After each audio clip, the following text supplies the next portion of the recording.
Hi Cancer! Kamusta? Welcome back to Pinay Angel Tarot.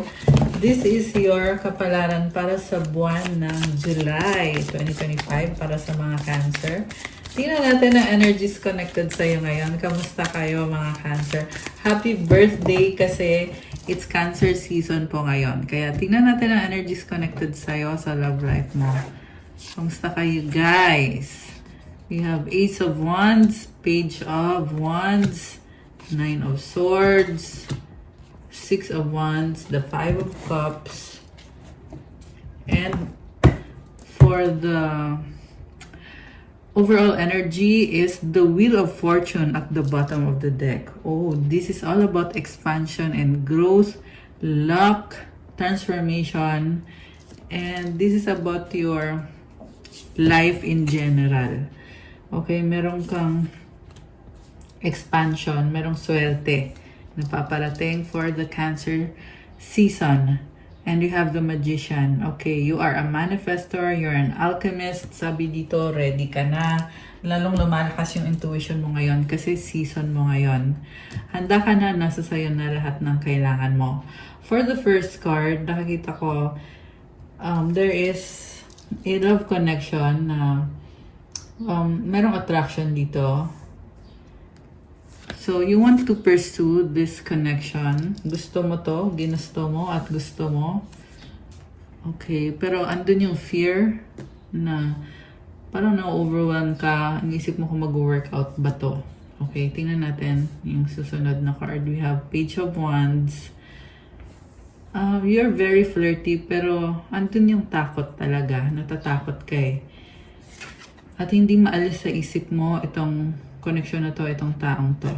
Okay, nagkaroon ng cheating or may duda ka na niloloko ka ng taong to.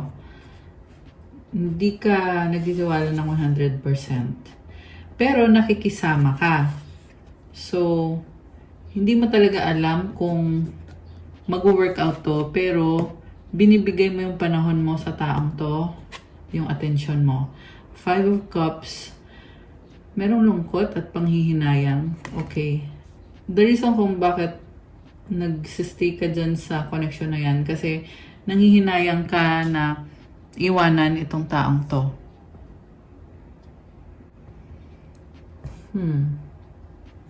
Feeling mo kasi bagong-bago pa lang to, kaya sayang. Okay. And parang feeling mo na ito yung nakatadhana para sa'yo, pero at the same time, nasi-stress ka dito. It's kind of weird, no? Siguro na-weirdan ka sa taong to. Alam mo, nakikita ko sa'yo, marami pang mangyayari sa buhay mo. Hindi mo kailangan umasa dito sa taong to. Sinaktan ka na nito eh, pinaiyak ka na nito. Pero nagsistay ka pa rin. So, may something dito na ginawa itong taong to na hindi mo maalis sa isip mo. Kaya ka nagtatanong kung mahal ka ba talaga niya, loyal ba siya sa'yo, kung ano ba talagang nararamdaman niya para sa'yo. So, gusto kong tingnan, ano nga bang intention sa'yo nitong taong to? Kasi hesitant ka. Gusto mo siya, pero takot kang gumalaw, takot kang mag-move. Parang hindi ka nga sure kung anong susunod na gagawin mo eh. Okay, tingnan natin guys. Anong intention? Intention ng taong to kay Cancer. Okay. We have Six of Wands. Parang proud siya sa'yo. Okay. Gusto niya, ini-enjoy niya yung company mo, yung relationship niyo. Parang pinagmamayabang ka pa nito sa mga kakilala niya. What causes this person is the Ace of Wands. Ano siya, marami siyang temptation. So, yan yung problem. Siguro, lapitin to ng mga tao. Ayan, tingnan mo, oh. Masyadong mabait, masyadong matulungin tong taong to. Maraming tao sa paligid niya. What lies above, Page of Wands. Okay, alam mo, pare-pareho kayo ng mga energies, yung mga cards kanina na nakita ko. Sa energies mo, ngayon andito rin sa energy ng person na to. By the way, malakas ngayon ang fire sign, Aries, Leo, Sagittarius, baka kadil mo ay fire sign. Although this can be any sign naman. What lies below is the temperance. Okay, Sagittarius energy. So, mabait kasi tong taong to eh. Tsaka flirty. Medyo mahiyain. What lies before is the Four of Pentacles. Nakita ko ngayon guys na mukhang may pinagsamahan na kayo nitong taong to. Marami nang nangyari sa connection nyo. What lies behind is the King of Wands. Again, fire sign. So, sa past, nagkaroon kayo ng magandang connection. So, passionate, full of desire. And, ngayon kasi,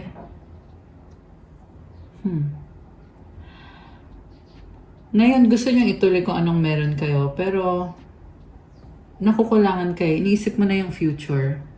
Okay, iniisip mo na yung future na more on passion, full of passion yung connection mo, ninyo. Pero iniisip mo kasi, paano naman sa future? Paano yung finances natin, yung stability? Kasi iniisip mo dito, hindi sapat. Parang siguro naboboard ka, marami kang gustong gawin, marami kang gustong lugar na puntahan. Pero merong bahay dito eh, baka na-stuck kayo sa isang connection na you want something more. Okay, kasi Four of Pentacles, parang kulang na kulang. Meron din dito guys na yung taong kadil mo, sabi ko nga maraming tao sa paligid niya at may iba pa siyang kadil na hindi pinapakita sa'yo. At yun din yung dahilan kung bakit hesitant siya sa'yo. Mabagal din to kumilos or yung flow ng relationship niyo mabagal. And the reason kung bakit mabagal is dahil may iba pa siyang kausap maliban sa'yo. Nakakaloka. Okay, Queen of Cups. Pinapakita naman niya na mahal ka niya. Happiness ka niya, gusto ka niya. Openly, sinasabi niya sa'yo yung feelings niya. Pero bakit parang hindi ka makontento dito sa taong to? King of Pentacles. Alam mo, ang tingin niya sa'yo, masyado kang seryoso sa buhay. Parang hindi mo daw ini-enjoy yung life mo. Kasi sobra kang practical. So, siguro nga busy ka at parang may nakita ko dito nilalandi ka nitong taong to at ikaw naman ay sobrang serious. Okay? Kung sino man yan, comment kayo dyan. Okay, tingnan pa natin. We have Seven of Wands and the Four of Cups. Oh my gosh. Alam mo, malaki yung trust issue dito sa connection na to. Pero sa totoo lang nakikita ko mahal ka niya at tinatry niya na maging good lover. Yun yung nakita ko, good lover daw eh. So, tinatry niya maging good lover sa'yo. Also, nakikita ko na gusto niyang ayusin talaga or gusto niyang maging healthy yung relationship niyo. At dahil sa kagustuhan niya na yun, may mga tinatago siya sa'yo, mga bagay na ayaw niyang pag-usapan or ayaw niyang malaman mo tungkol sa kanya. Very interesting. Sa bottom of the deck, we have the Star. Okay, baka may kadil kang Aquarius, although this can be any sign naman. And by the way, lumabas ngayon dito yung water signs, Cancer, Pisces, Scorpio, Earth signs, Capricorn, Taurus, Virgo. Okay, so yung person mo, marami siyang pangarap, tinatry niyang ayusin yung sarili niya, pero hindi siya perfect, nagsastruggle siya. In the past, may mga napagdaanan na to sa buhay na may mga ginawa din siya na hindi maganda or ayan oh, the Death card. May mga nangyari sa kanya na naging toxic siya sa past, okay? Pero ngayon, gusto na niyang tapusin yon at gusto na niyang magsimula ulit. So, maraming naging pagsubok sa buhay nitong taong to. Pero ngayon, hoping siya na maayos na yung buhay niya at gusto niya andyan ka. Pero ikaw, parang nakukulangan ka kasi feel mo na baka mamaya baka lokohin ka niya, hindi mo lang nalalaman. So, nahihirapan ka. May trust issue talaga. Okay. We have Eight of Cups. Oh, dati ka na bang iniwanan itong taong to? Kasi may pagtalikod dito, guys. Okay, so, tingnan ko ha. Sino yung tumalikod? Tingnan natin. Sino ba yung tumalikod dito? Page of Swords. The reason kung bakit tumalikod itong taong to sa past is because nahihiya siya sa'yo at inobserbahan ka lang niya. Okay? Parang hindi siya sure. Hoping siya na magustuhan mo siya pero natatakot siya na baka ipagpalit mo siya sa iba. So, inunahan ka na niya. Tinalikuran ka na niya. Okay? By the way, merong energy ng Scorpio. Baka ang kadil mo ay Scorpio, air sign, Gemini, Libra, Aquarius. Although this can be any sign. Okay. Grabe to ah. So, inunahan ka lang talaga. Takot siyang masaktan. Okay, now we have Queen of Pentacles. So, focus siya sa kaperahan niya. May nakakita akong karmic connection na kadil nitong taong to. Okay. Bakit lumabas naman tong karmic na to? Six of Pentacles. And the Justice. Okay. Meron something about legality na kailangan niyang magbayad dito sa karmic na to. Pwede tong sinusustentohan niya, binibigyan niya ng pera. Pwede din naman na sa trabaho niya to at yung parang may mga binabayaran siya, merong mga taxes, merong mga binabawas. So, ayan, this can be anything na kailangan niyang magbayad. Yan yung nakikita ko eh, na doon na pupunta yung mga effort niya, yung mga pinaghirapan niya. And malakas din dito guys yung energy na merong karmic connection na kumokontrol sa kaperahan niya. So, siguro bago pa mapunta sa kanya yung perang pinaghirapan niya, ay napupunta na dito sa kay Queen of Pentacles. So, hindi niya na-enjoy yung life niya. At feel niya dito na nakastuck siya. Pero, nagpapaka-strong na lang siya. Okay? Ang lakas ng energy ng Libra. Baka kadil mo ay Libra or meron yan sa chart niya. Ayaw niya kasi mag-away-away eh. Ayan o. So, pinipili niya na, o sige, titiisin ko to, kakayanin ko to. Tapos, medyo uto-uto din yung nakikita ko dito kasi nagbibigay siya ng pera. Tapos, feeling niya dahil nakakatulong siya, feeling niya mabuti siyang tao, feeling niya fulfilled siya sa buhay niya, pero ang totoo mo kung ginagamit nga lang talaga itong person na to. Ginagamit lang siya ng karmic na to or si Queen of Pentacles. Queen of Swords. Okay, mukhang hiwalay na sila kung sino man tong gumagamit sa kanya financially. Bitter to eh. Bitter. Ayaw nitong maging masaya yung person mo. Ayaw niyang magkaroon ng magandang buhay. Ang nakita ko dito is energy vampire. Yung kind of person na gusto niyang makuha kung anong meron dito kay person mo. Hermit. Very wise and selfish. Okay. Ayan. Sobrang selfish ng taong kadil nitong person na to. Okay, so ano ngayon? Ano ngayon ang gagawin nitong person na to? Queen of Wands. Alam mo yung person mo, very charming, marami siyang kadil na iba-ibang tao. Pwede itong negosyante, girl or boy man to, walang gender dito. The world, okay, may travel. Mukhang merong nagbago sa kanya, nag-a-adjust siya kasi gusto niya magpa-impress sa'yo. Gusto niya tanggapin mo siya kung ano siya. Gusto niya magkaroon ng commitment sa'yo. So, kung hindi mo alam kung ano ba ang intensyon ng taong to sa'yo, so, eto na yon. Gusto niya ng commitment, pero mag-ingat ka lang kasi may iba siyang kadil. Pero lagi siyang nag-a-adjust sa'yo kasi mahal ka niya. At ayaw niya ma-disappoint ka. Yung nga lang meron someone dito na mukhang hawak yung pera niya. And with the world, ito na nga yung pagbabago sa kanya. Binago niya yung sarili niya. Mukhang meron din siyang tinitingnan dito. Baka ikaw to tinitingnan ka niya sa social media. Okay? Or pinapanood ka niya. Ace of Pentacles with the Page of Cups. Trying siya. Alam mo, very playful yung nakikita ko sa taong to. Very flirty, playful, parang bata. Ace of Swords.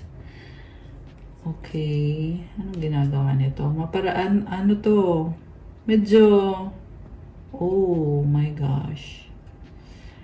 Alam mo, ang hirap talaga magtiwala dito sa taong to. Yun nga yung point na sasabihin ko na oo, gusto ka niya, oo, mahal ka niya, pero immature talaga yung lumalabas dito sa reading, immature na tao. Also, lumabas din yung cheater. So, andito si Seven of Swords with the Knight of Wands. Ang lakas ng air sign, Gemini, Libra, Aquarius. Malakas din ng Sagittarius or fire sign, Aries, Leo, Sagittarius. So, very practical. Yung nga lang, meron palipat-lipat pabago-bago.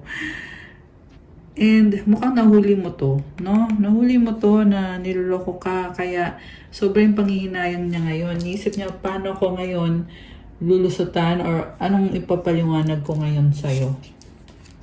So, ibig sabihin, magsisinungaling to sa'yo kung hindi pa kayo nag-uusap. Baka nga nagsinungaling na nasabi na niya sa'yo yung kasinungalingan niya. Nine of Pentacles, Six of Cups, Eight of Pentacles. Oh, sobrang focus siya ngayon sa trabaho niya, sa sarili niya. At habang nasa trabaho siya, sobrang kanyang namimiss. May nag-iipon dito, guys. Gusto magpa-impress sa'yo. Pero, yung investment niya is sa sarili niya mapupunta. Okay? So, kung nagkaroon to ng toxic na karmic, ngayon nagpaplano to na yung pera niya sa kanya na ngayon mapupunta, tapos magpapa-impress siya sa'yo. Kasi yung gusto niya talaga mangyari is tanggapin mo siya kung ano siya. Pero ayaw niya sabihin sa'yo yung mga lihim niya. Ganon yung style nitong taong to. Three of Cups. So may mga kaibigan siya. Yung problem lang talaga dito sa taong to, kasi hindi lang ikaw yung kausap niya. So dahil marami siyang kausap at maraming tao sa paligid niya, very charming din siya. Yung ngayon yung problem nyo sa relationship na to, na kumbaga, paano ka makakasigurado na worth it na makipagrelasyon dito sa taong to. Kasi ang daming tao sa paligid niya, tsaka isa pa, mukhang sikat to, guys. Ayan, comment kayo dyan kung sino tong kadil nyo na mukhang sikat, mukhang charming. Yan yung nakikita ko dito Two of Swords, okay, with the Four of Wands. So, mag-ingat kayo, guys, kasi yung iba sa inyo two-timer, dalawa yung karelasyon. Ayan, dalawa yung karelasyon. So, meron din naman dito na ayaw mag-commit, pero gusto nang mag-commit. Okay, Four of Wands. Ayan, merong proposal, So, Six of Swords. Alam mo, marami na kayong pag-aaway nitong taong to. Pero ngayon, iniisip niya na, please, wag na tayong mag-aaway. Ganon yung ugali niya ngayon. Ang gusto niya, masaya lang. Ang gusto niya, mahalin yung isa't isa. Medyo delusional. Kasi ayaw niya harapin yung realidad. Ayaw niya harapin yung katotohanan. Kasi para sa kanya, tingin niya kasi away lang yan So, hindi siya magiging loyal sa'yo for now. Pero, gustong-gusto ka niya, mahal ka din niya, at trying hard siya na baguhin yung sarili niya. Trying hard siya na maging the one para sa'yo. Sobra siyang trying hard. As in. Okay? Ano bang mga na-attract ngayon ni Cancer? Tingnan natin Ano bang na-attract mo ngayon? Synchronicity, a divine soul counterpart relationship is blessed with amazing moments of synchronicity. So, confusion, all seekers of truth experience confusion as a divine to provide the answers you need.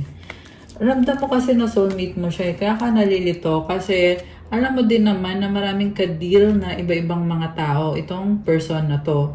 Kaya ka ngayon nalilito, ano ba to, tatanggapin ko ba to o hindi?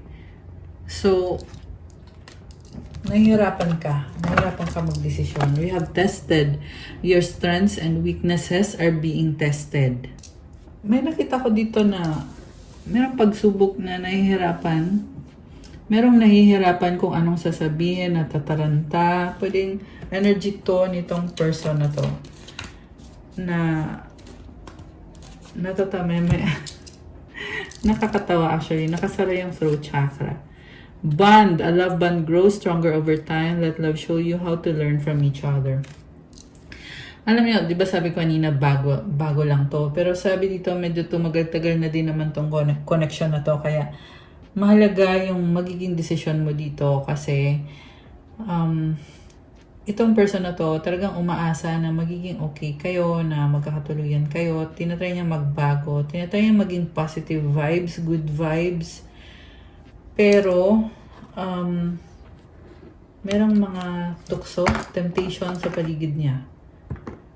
May lumabas din dito guys na may same-sex connection. So, ibig sabihin, pwedeng ikaw at yung kadir mong person ay same-sex kayo. Pwede din to na yung person mo ay merong karmic connection na same-sex niya. At isa yun sa mga temptation sa kanya. Kaya mag-ingat kayo, okay? Hindi naman sa lahat magre-resonate ito. So, maganda yung magpa-private reading kayo, guys. Kasi, sa private reading, ikaw mismo yung i-reading. Ito kasi general reading to eh. So, pwedeng, although, kung ikaw to at alam mo yon, comment ka dyan. Okay? Ngayon, gusto kong tingnan anong mga mensahe para kay Cancer. 1818 optimism. I love this. Successful manifestation of your abundance is near. Higher levels of optimism are needed as new abundant beginnings are on the horizon. Brighter days always come after the darkest of nights. Alam mo, Cancer, sinasabi dito na nagkaroon ka ng mga pagsubok nitong mga nakaraang buwan. Pero huwag kang mag-alala kasi andito na yung successful manifestation at yung abundance. Kaya i-claim mo to. Kailangan positibo ka mag-isip para lalo mong ma-attract or mabilis mong ma-attract itong blessings na to. Comment, claim successful manifestation, claim optimism, and comment 1818 to claim. Affirmation, everything is in perfect order as I enter into this next chapter of my journey and connect to the abundance that is near. I love this para sa'yo. So, everything is in perfect order. Isa pa nga, kasi birthday ng mga Cancer eh. Cancer season kasi ngayon eh. So, tingnan natin guys. You have 333 potential. I love this number kasi abundance din tong number na to. Itong 333. So, comment 333 to claim. Sabi dito, your chance to reach your highest potential is here. Perseverance has gotten you to where you are. You have been through so much and this guidance is here to show you that you are exactly where you need to be. Alam mo kung anong tinatama sa mong blessings ngayon, pinaghirapan mo yan at meron pang paparating na even better, bigger blessings pa. At ginagabayan ka sa kung anong dapat mo gawin, kaya gawin mo din yung part mo at magpatuloy ka lang kasi marami pang blessings talaga para sa'yo. Affirmation, my potential is infinite. Oh my gosh, guys. Infinite yung potential mo, Cancer. Ibig sabihin, napakadami pang blessings ang dadating. Okay, so be happy, be grateful sa mga blessings at sa infinite potential mo. Comment, claim, infinite potential. Comment, my potential is infinite. I use my strength as my ally to pursue my highest good. Grabe, you are strong. Okay, so gusto kong i-check. Ano ba ang mga gustong sabihin sa'yo nitong taong kadil mo? Tingnan natin. Ano bang sasabihin nitong person ni Cancer? Okay, we have strong, mahal pa rin kita. Nag-iisip. Selfish. Okay. Nakita ko sa kanya, parang siyang may sariling mundo eh, na hindi niya sinasabi sa'yo. Kaya lumabas yung selfish na card. Please forgive me, sorry. Ayan, nakagawa ng mali sa'yo to. Nahihiya siya eh. Ano kasi eh, mataas yung tingin niya sa'yo eh. Kaya siya nahihiya. Money issue, work. Flirting, malandi. Ayun na nga, malandi. Itong taong kadil mo, malandi siya. Gusto kita, attraction. You're special. Okay, so sobrang gusto ka niya, pero kailangan pang mag-mature nitong taong to. So, huwag mo na magpadalos-dalos when it comes to giving your love to this person. Ayan. So, one-on-one angel numbers. That's all sa reading nyo today for your July kapalaran for Cancer. So, thank you for watching. I-like po ng video, comment, subscribe, hit the notification bell. Kung kailangan nyo ng gabay, pwede kayo magpabook ng private reading, message kayo sa akin sa Viber or sa WhatsApp para mas mabilis. Nasa description box po yung contact details ko. Tingnan nyo po dyan. Also, check out my Instagram. May mga iba-iba pong mga crystal bracelets na tutulong sa'yo para gumanda ang aura mo. At iba-iba din yung benefits. Pa-follow na din po ng Instagram ko at ng ibang social media ko. Thank you, Cancer! God bless you guys and happy birthday! Have a good day or night kung kailan nyo mga panood to. Stay safe and see you again soon. Love you guys! Happy birthday ulit sa inyo, Cancer! Bye!